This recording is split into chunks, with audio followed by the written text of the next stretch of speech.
हमें अगर कुछ करना ही है तो खुद को याद दिलाना है। रमण कहते हैं हमारा दिमाग ऐसा है जैसे रात का अंधेरा, जैसे धुंध, अभी जाएंगे बाहर, कोहरा जमा होगा, कार की पूरी रोशनी जगा देंगे आप। इस समय कितना दिखेगा?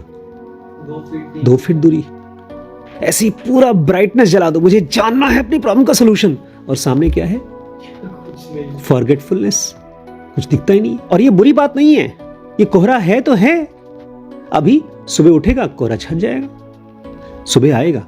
रमण कहते हैं हम इस चीज को भूल जाते हैं कि हमारे अंदर में सेल्फ है, इसलिए हमें लगता है कि हम बॉडी और ये ईगो हम है। नमस्कार दोस्तों, स्वागत है आपका इस सीरीज में जिसको कहते हैं कॉन्शियस इमॉर्टैलिटी। क्या बोलते हैं? कॉन्शियस इमॉर्टैलिटी, जिसमें भगवान रमण महर्षि क्वेश्चंस के आंसर देते हैं उनके डिसाइपल्स के। उनके डिसाइपल्स एकदम हमारी तरह ही हैं, थोड़ा सा हमसे बेटर हैं। वो क्वेश्चंस पूछते हैं जाकर रमण को, और आज का क्वेश्चन तो बहुत ही नज़दीक है, हम लोगों के पर्सनली बहुत नज़दीक है।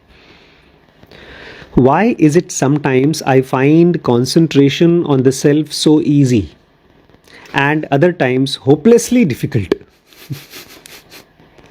समझे? ऐसा क्यों होता है कि कभी कभी तो मैं अपने सेल्फ पर कॉन्सेंट्रेट कर पाता हूँ बहुत ही आसानी से, लेकिन बाकी समय बहुत मुश्किल होता है। आज जब मैं वॉक कर रहा था बड़ी मम्मी के साथ में, बिल्कुल जाने का मन नहीं था, और बड़ी मम्मी ने मुझसे कहा कि भाई मेरा बर्थडे है, आज तो चलना पड़ेगा। आज मेरी हालत ठीक वैसी हो गई जैसे एक बार मुझे कश्मीर लेकर गई थी, बर्फ़ चारों तरफ बर्फ़, और मैंने कोट वोट पहन रखा था, ठंडी के मारे मेरी जान निकल रही थी, फिर भी घुमा रही। मैंने कहा कौन घूमता है इतनी ठंडी में। आज भी वही हाल हो गया, बहुत ठंड लग रही थी, और मुझे लग रहा था कि मुझे अपने घर जा कर के अपनी बुक्स तैयार करनी है, रीड करनी है। सुबह से कुछ नहीं पढ़ा था, आज उनका बर्थडे, और आप लोगों ने खिलाया सुबह सुबह कचौड़ी। कचौड़ी खाते ही जब मैं वहाँ बैठा हुआ था ऑफिस में, किताब खोला, एक एक लाइन पढ़ रहा हूँ, सीधे मॉलिक्यूलर वर्ल्ड में जा रहा हूँ मैं। कहाँ जा रहा हूँ शीश? कैसे? मैं सेंटेंस पढ़ रहा हूँ, अंग्रेजी समझ में आ रही है, मतलब भी समझ में आ रहा है, लेकिन लग रहा है भांग खा रखा है।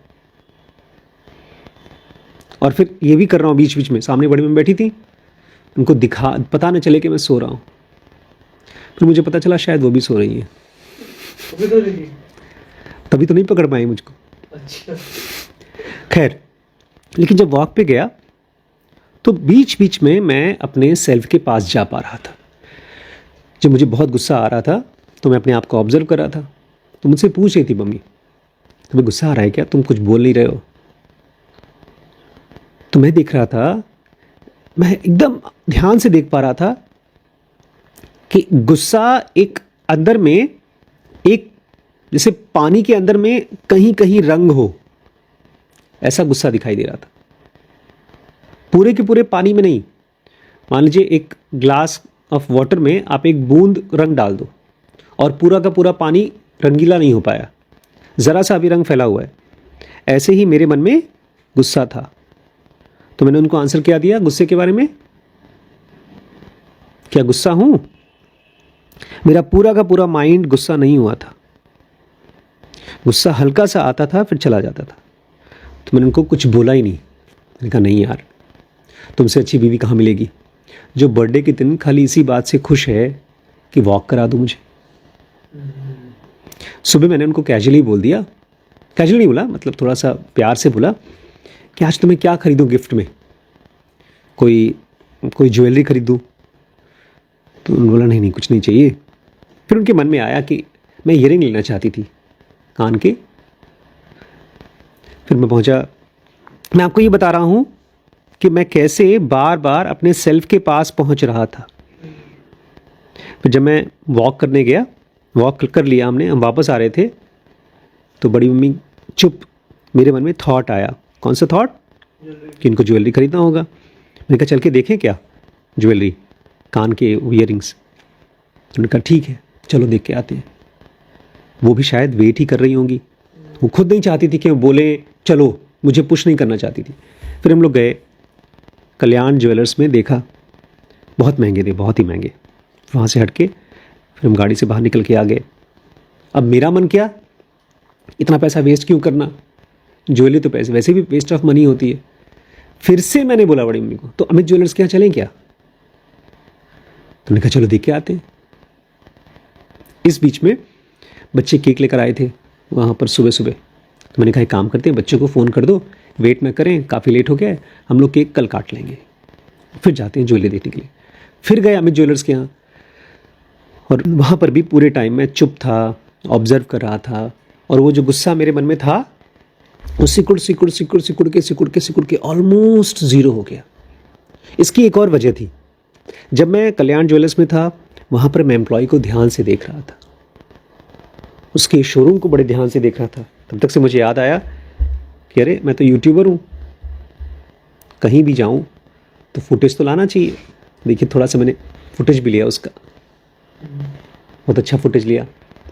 फिर जब मैं अमित ज्वेलर्स के यहाँ गया तो वहाँ पर तो उसके मालिक, उसके 3 एम्प्लॉयज़ और बगल में 5 लोग कुछ गोल्ड खरीद रहे थे। इतना ऑब्ज़र्व करने को था कि मेरा जो सो कॉल्ड गुस्सा था वो चला गया मॉलिक्यूलर वर्ल्ड में, गायब, खत्म, गुस्सा खत्म, ज़ीरो। फिर मम्मी ने लिया भी नहीं। उनको जिस तरह का ईयरिंग चाहिए था, एक टिक टॉक वाला जो बटन टाइप का होता है, वो नहीं मिला उनकी पसंद का, तो हम लोग बाद में लेंगे।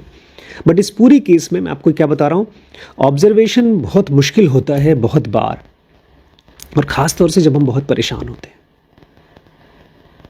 हमारा ही नहीं, भगवानों का भी। कल श्रीश ने एक सीन दिखाया जिसमें बहुत अच्छा सीन दिखाया। एक तरफ मेघनाथ, इंद्रजीत, रावण का बेटा, जब उसको मारा जा रहा था, लक्ष्मण उनको मार रहे थे, तो तीर वहाँ से निकला और वो भी मरने वाला है। उसके बीच में इंद्रजीत और यमराज के बीच की बात हुई। उस माइक्रो सेकेंड में पूरा का पूरा कम से कम 1 मिनट की बातचीत हुई।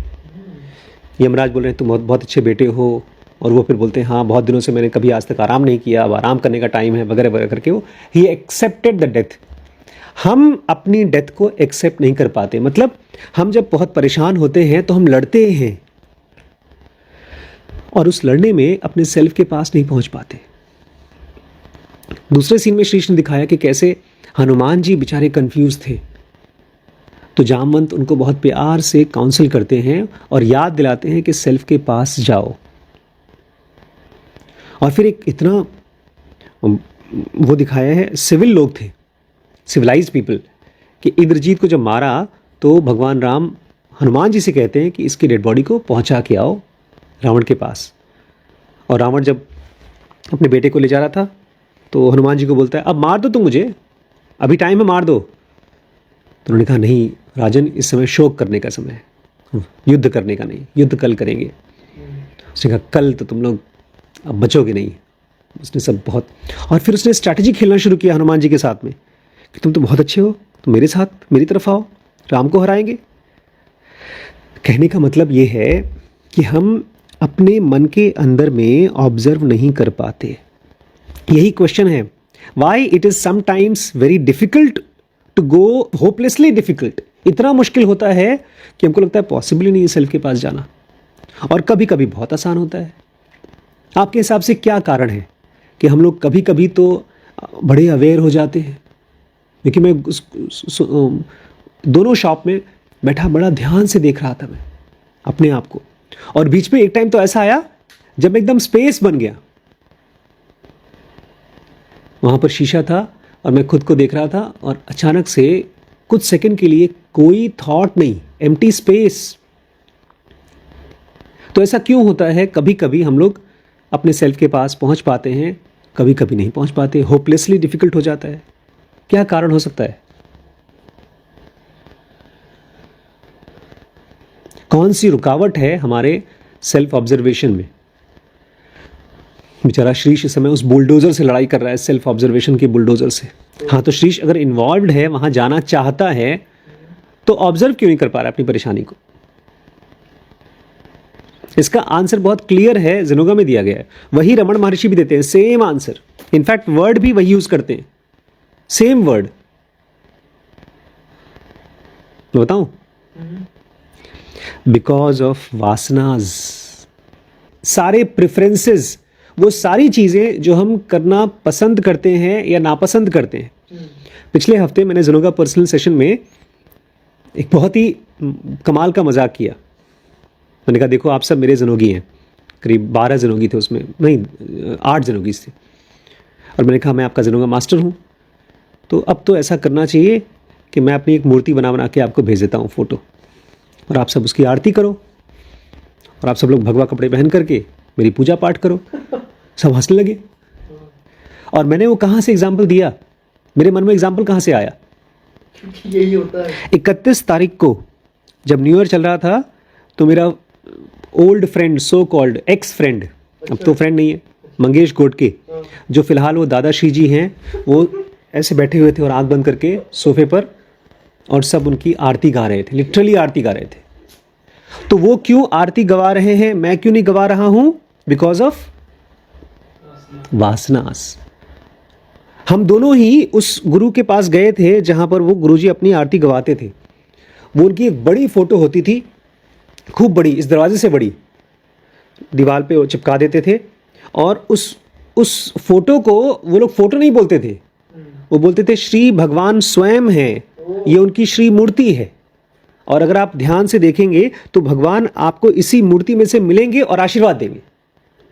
मैं भी बड़ा भाव विभोर होकर के पूजा किया करता था, आरती किया करता था, उनसे प्रार्थना करके अपनी प्रॉब्लम सोल्यूशन मांगा करता था, वो भी मांगा करता था। इस पूरे प्रोसेस में उसकी तो वासना हो गई कि मुझे ये अच्छा लगता है, आई प्रेफर दिस।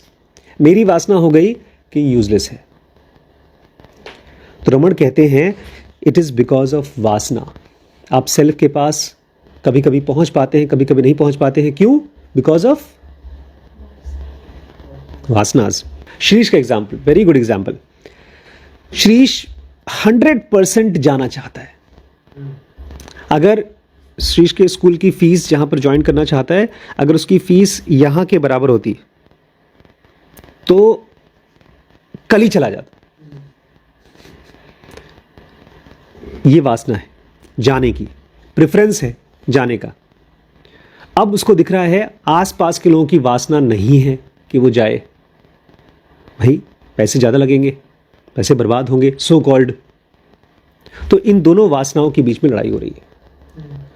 तो अब वो दो वासना भी नहीं है, मतलब एक वासना नहीं है। श्रीश की अपनी वासना है जाना है, लेकिन श्रीश ने दूसरों की वासना अपनी वासना बना ली है कि मुझे नहीं भी जाना है, इसलिए बेचारा एम्बिवलेंस में परेशान है।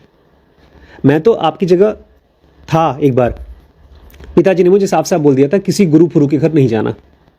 पापा जी चले गए अबू धाबी, मैंने लिया उनका ब्लैंक चेकबुक, साइन किया उसके ऊपर, गया बैंक में, 2,500 रुपये लगने वाले थे, 2,500 रुपये निकाला, गया आराम से 15 दिन का शिविर अटेंड करके आया।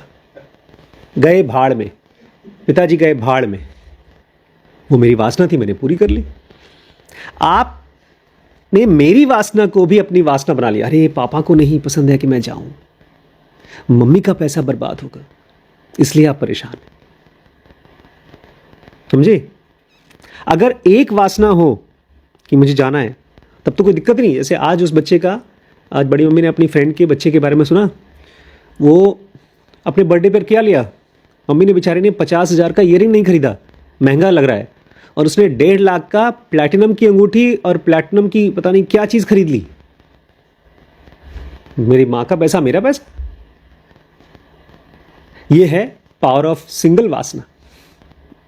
लेकिन रमण कहते हैं सच पूछो तो अपने सेल्फ तक पहुंचना आसान है, क्योंकि हमारा सेल्फ कोई और नहीं है, हम खुद ही सेल्फ हैं। अगर कुछ हमें करना ही है तो सेल्फ को याद करना है। जब मैं वॉक कर रहा था तो मैंने याद ही तो किया अपने आप को, कल का मंत्र याद कर लिया। कल का मंत्र क्या था? मैं ये बॉडी नहीं हूं, मैं सेल्फ हूं। जब उस ज्वेलरी शॉप में बैठा हुआ था तो मैंने यही देखा अपने आप को। ठीक है, वो अपना देख रही हैं, ईयरिंग देख रही हैं, जो कुछ भी देख रही हैं, और मैं क्या हूं? आई am not the body, I am the self. मेरी 5 मिनट की पूजा वहीं हो गई। मोको कहाँ ढूंढे रे बंदे, मैं तो तेरे पास में, ना मैं मंदिर ना मैं मस्जिद ना काबे कैलाश में, मैं तो कल्याण ज्वेलर्स में बैठा हूं तेरे साथ। हमें अगर कुछ करना ही है तो खुद को याद दिलाना है। रमण कहते हैं हमारा दिमाग ऐसा है जैसे रात का अंधेरा, जैसे धुंध, अभी जाएंगे बाहर, कोहरा जमा होगा, कार की पूरी रोशनी जगा देंगे आप। इस समय कितना दिखेगा? 2 फीट 2 फीट दूरी, ऐसी पूरा ब्राइटनेस जला दो, मुझे जानना है अपनी प्रॉब्लम का सोल्यूशन, और सामने क्या है?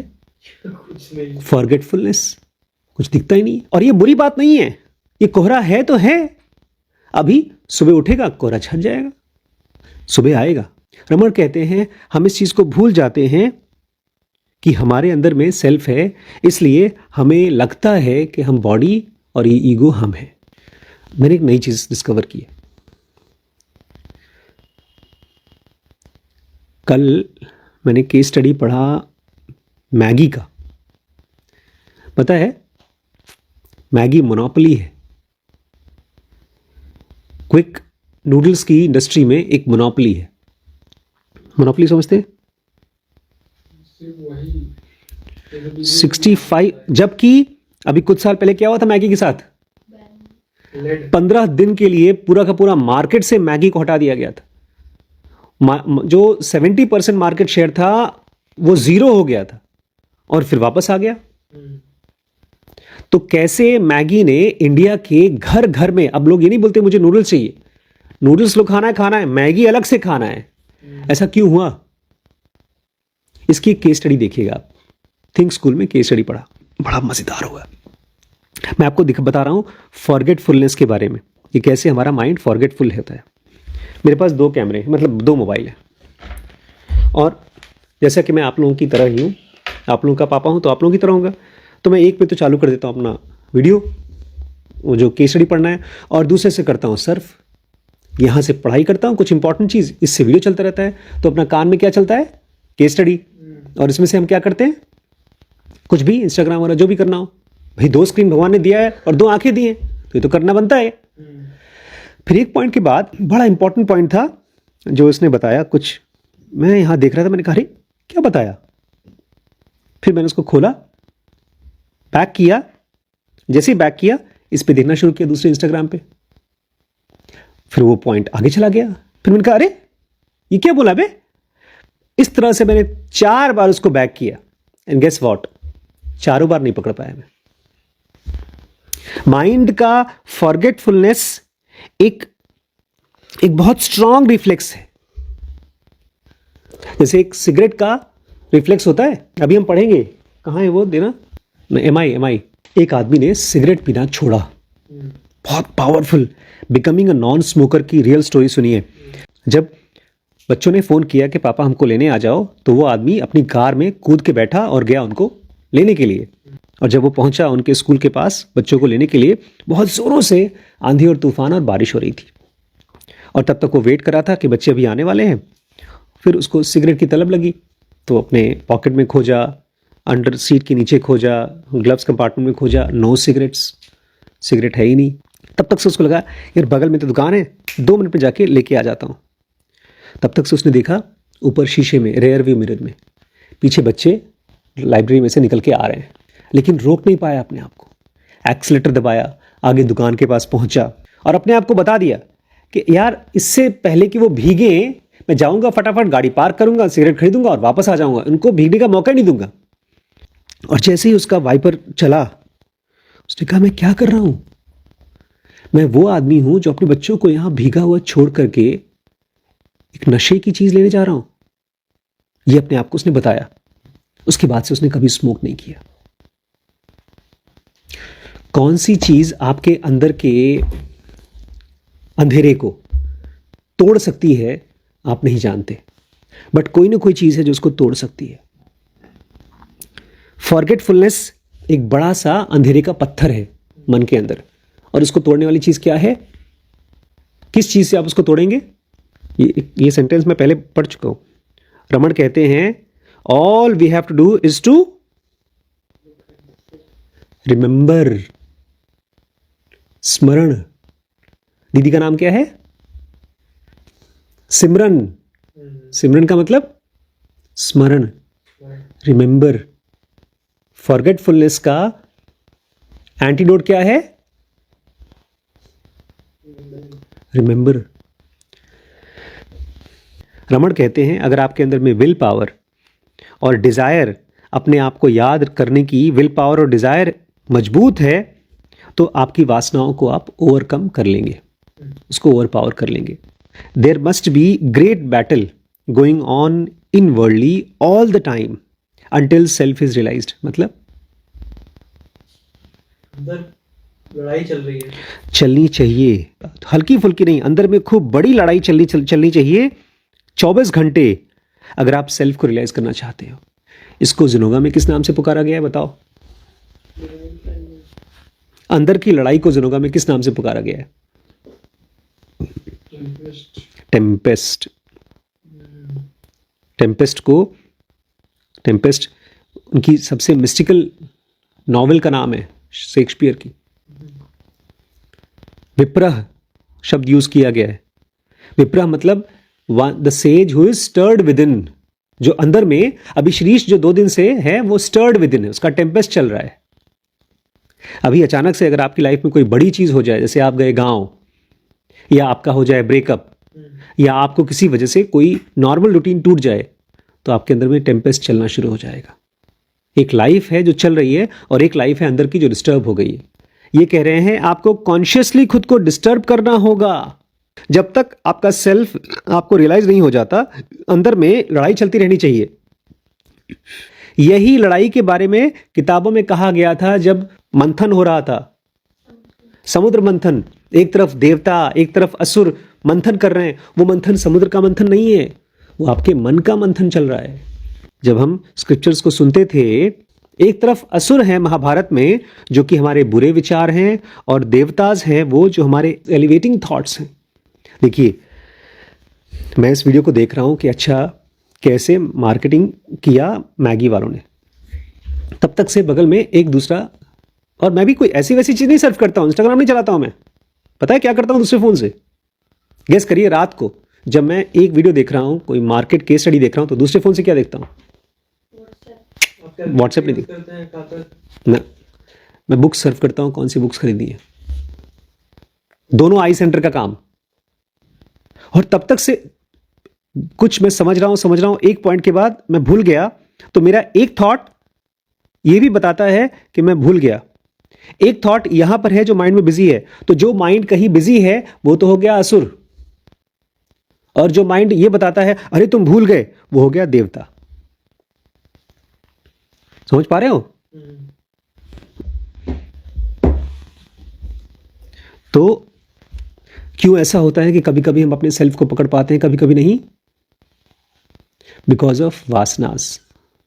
और उसको ओवरकम कैसे कर पाएंगे? अंदर में टेम्पेस्ट चलना चाहिए, अंदर में वॉर चलनी चाहिए। जब तक आप उस वॉर को जीत नहीं जाते, कॉन्शियसली वॉर करो। मतलब आप अपने आप को बार बार बताओ कि मेरा पर्पस क्या है। ये देखिए, अभी कैजुअली आज ही बुक आई है और उसमें एक कंपनी का नाम दिया गया है। चैप्टर का नाम है, ये बुक है द स्टार्टअप कोड, और चैप्टर का नाम है वाई स्टार्टअप्स फेल। क्या नाम है? मतलब जो नए धंधे होते हैं वो फेल हो जाते हैं। इसमें एक पॉइंट मैंने और वैभव ने पढ़ी, उस स्टार्टअप को आपने मेरे साथ पढ़ी थी। एक स्टार्टअप है जिसको फंडिंग मिली कितनी? अच्छा, अरे 1.2 बिलियन डॉलर की। 1.2 बिलियन। उसका नाम है क्विबी, कोई भी। और which had officially launched in 2020, अप्रैल 2020 में लॉन्च हुई थी। 1.2 बिलियन डॉलर की फंडिंग आई, लेकिन वो बंद हो गई उसी साल। क्यों? इतना पैसा मिलने के बाद क्यों बंद हो गया? इस चैप्टर का नाम है स्टार्टअप्स फेल क्यों होते हैं, उसमें से एक वजह। हमारे मन में ये सवाल कभी नहीं उठेगा स्टार्टअप्स फेल क्यों होते हैं। मैंने कहा ना, हमारा माइंड एक बहुत मोटा सा पत्थर की तरह, अंधेरा पत्थर है, सॉलिड पत्थर है।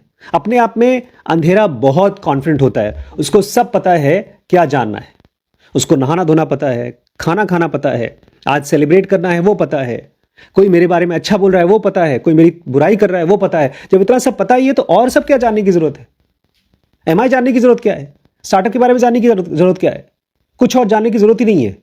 We are the species who doesn't know what it doesn't know. इसलिए आपको कड़ाही गैस पे रखनी पड़ेगी, अपने माइंड को गर्म करना पड़ेगा किताबों के जरिए।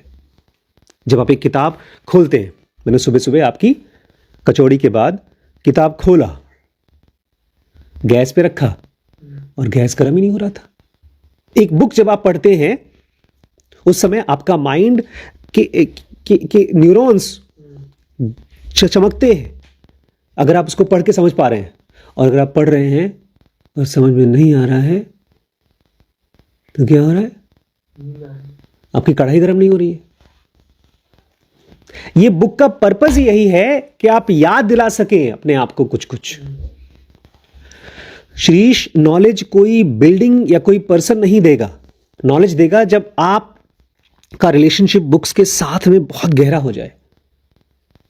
हम जब किसी बड़े सक्सेसफुल आदमी को देखते हैं तो हमारे मन में कभी क्वेश्चन नहीं उठता आखिर उसने नॉलेज कैसे इकट्ठा किया। You have to ask this.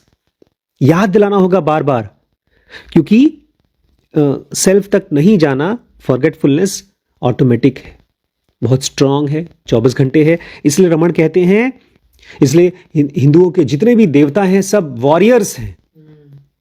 कोई हल चला रहा है, कोई हल से लड़ाई कर रहा है, कोई चक्र चला रहा है, कोई तीर चला रहा है, कोई गदा से मार रहा है। किसको मार रहा है?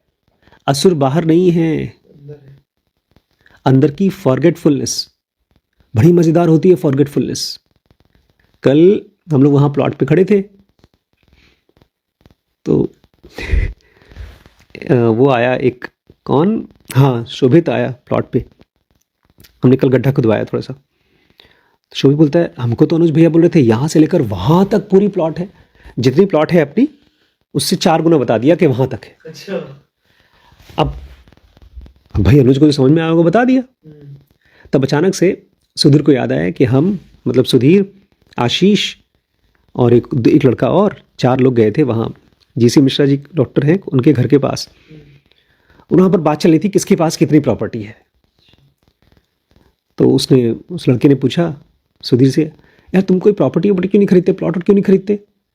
तो आशीष भैया बोलते हैं ये देख रहे हो, वो करीब 8-10 बीघा मेन रोड पे, ये सब डॉक्टर साहब की अपने, मतलब मेरी।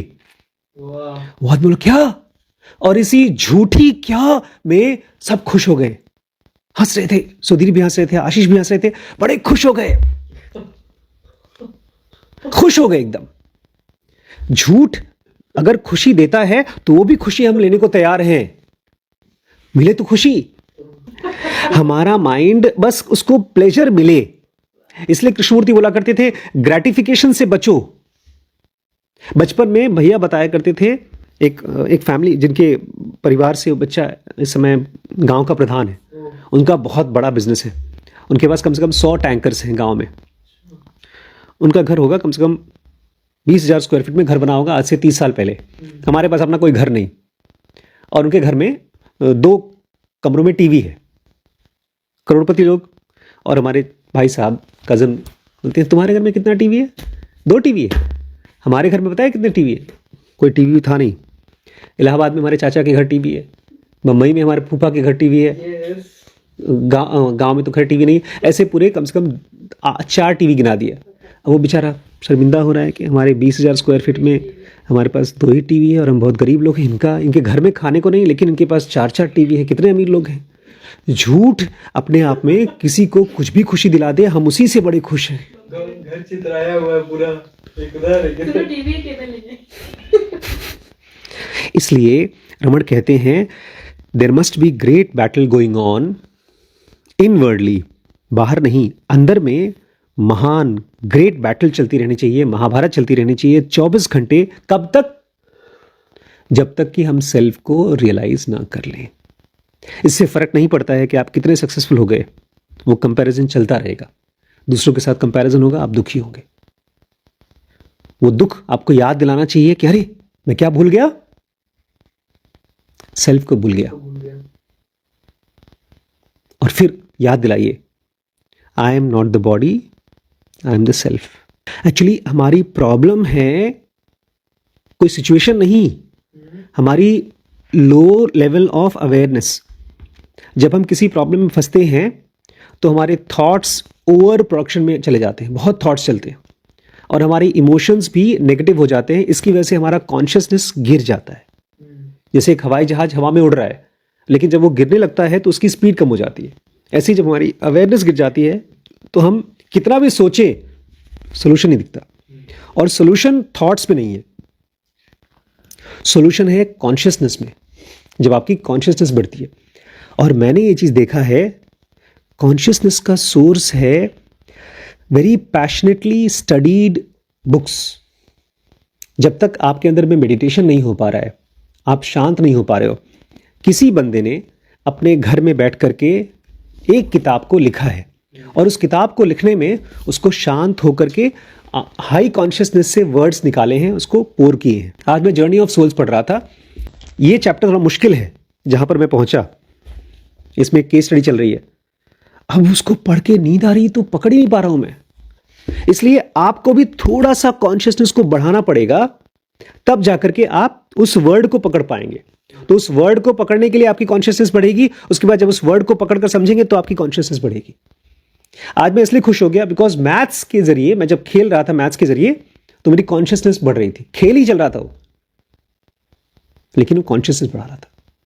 Solution is not in words, solution is in books, words but not if somebody forces you.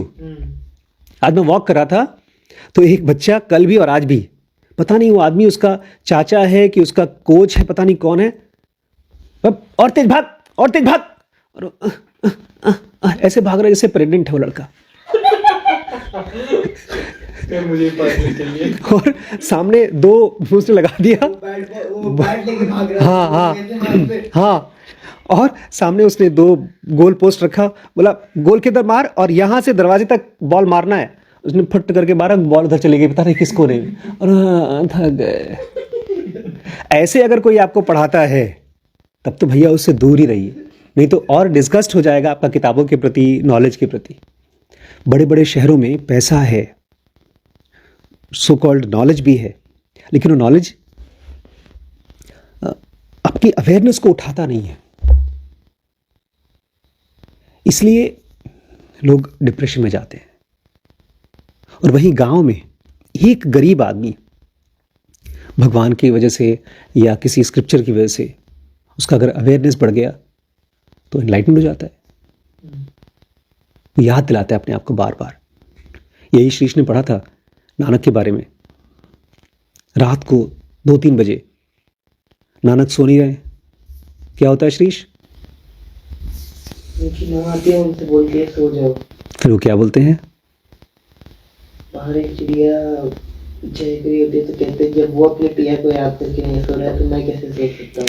बाहर रात को 2 बजे अगर एक चिड़िया अपने पिया को याद करके पी पी कर रही है तो मैं अपने प्रभु को कैसे न याद करूं? वो याद शब्दों को नहीं कर रहे थे, वो अपनी इंटरनल फाइट को जी रहे थे। तो डोंट लूज फाइट, ठीक है?